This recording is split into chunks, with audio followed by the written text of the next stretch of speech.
I never saw it coming. She always knew how to play the part, the loving wife, the devoted partner, but beneath the surface, something darker festered. Her smile, once a beacon of warmth, became a mask of cold calculation.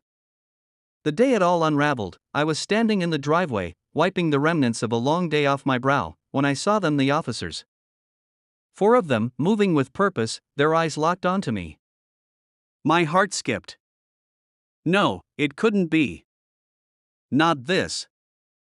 I heard her voice, sweet, almost mocking, behind me. That's him, officer. He's the one who attacked me. Her words stabbed into my chest like daggers. My blood ran cold. I turned slowly, my legs feeling like they were trapped in cement.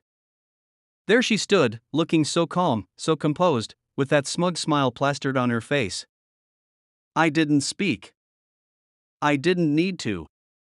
Her eyes gleamed with satisfaction, as though she had already won.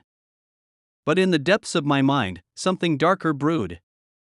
This wasn't just betrayal, it was war. And I was about to show her what happens when you underestimate a man pushed to his breaking point. We were perfect once. I'd married Sarah when I was 28, thinking she was the woman of my dreams. The world we built together seemed flawless. A nice house, a dog, vacations in exotic places.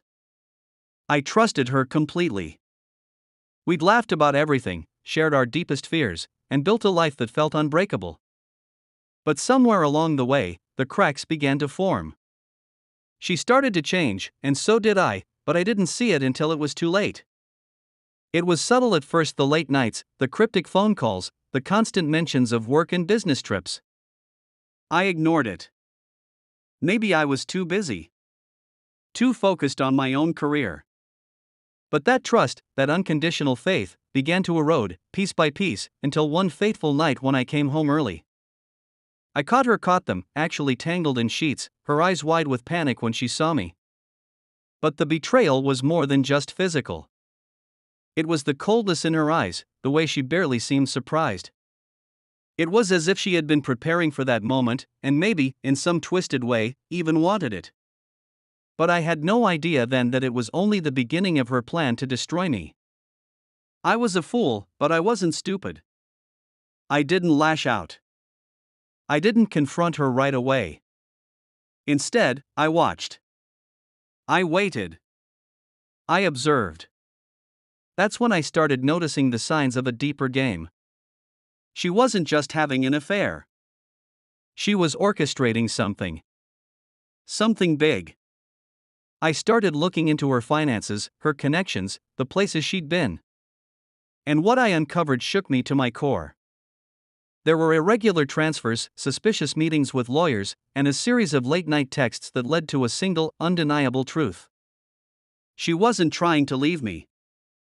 She was trying to destroy me. The affair was just the beginning. She had been planning to ruin my life, taking everything I owned, stripping me of my dignity, and using the courts to turn the world against me. But what she hadn't counted on was that I wasn't some helpless victim. I wasn't going to play into her hands. I had the tools, the patience, and now, the motive to get back what was rightfully mine and make sure she would never hurt me again. It was time to take back control. I began gathering evidence, recording conversations, tracking her movements, compiling financial records, and even bringing in a private investigator. Every piece of her plan was slowly being dismantled. But I wasn't going to expose her just yet. No, I needed the right moment. I needed to make sure the justice system, the one she was so sure would side with her, would betray her just as she had betrayed me. I found the key, a fake police report she had filed a month earlier, claiming that I had been physically abusive. The officers had no evidence to support her claims, but that didn't stop them from investigating. Her goal was simple: get me arrested, get me thrown out of the house, and leave me powerless. But as I read through the police report, a sick smile crossed my lips. This was her undoing. And I knew just how to exploit it. The day the officers came to arrest me, I was ready. They had their orders, and I had mine. As the officers moved toward me, I could see the smugness on her face. She stood there, her arms crossed, watching it all unfold. For a moment, I felt the weight of the injustice press against my chest, but then it hit me. I had the upper hand. One of the officers, the one who had been doing the talking, turned to Sarah. "You're under arrest." Her eyes widened, her smile frozen in place. She stammered, "What?" "No, this is a mistake. You don't understand. He's the one who." "Ma'am, please. You're under arrest for filing a false police report and for attempting to frame your husband." The world seemed to stop. The officers moved toward her, and I couldn't help but watch, the adrenaline pumping through my veins as they handcuffed her. Her expression morphed from shock to rage, but there was no escape. The web she had spun around me had snapped back into her face. As they led her away, she glanced at me, her eyes wide with disbelief, but all I could feel was a cold satisfaction. She had been outplayed. Outwitted. It was over.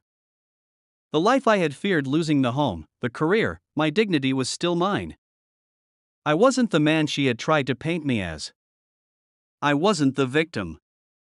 No, I was something far stronger now, someone who had learned, over time, to fight in silence, to wait for the perfect moment to strike. And when I did, I struck with precision. I watched her being driven away, her face pressed against the window, her eyes burning with hatred and disbelief. She had expected me to break. She had expected me to crumble under the weight of her lies. But instead, I stood tall, my heart beating steadily in my chest. And as I walked back into the house, I didn't feel anger. I didn't feel sadness.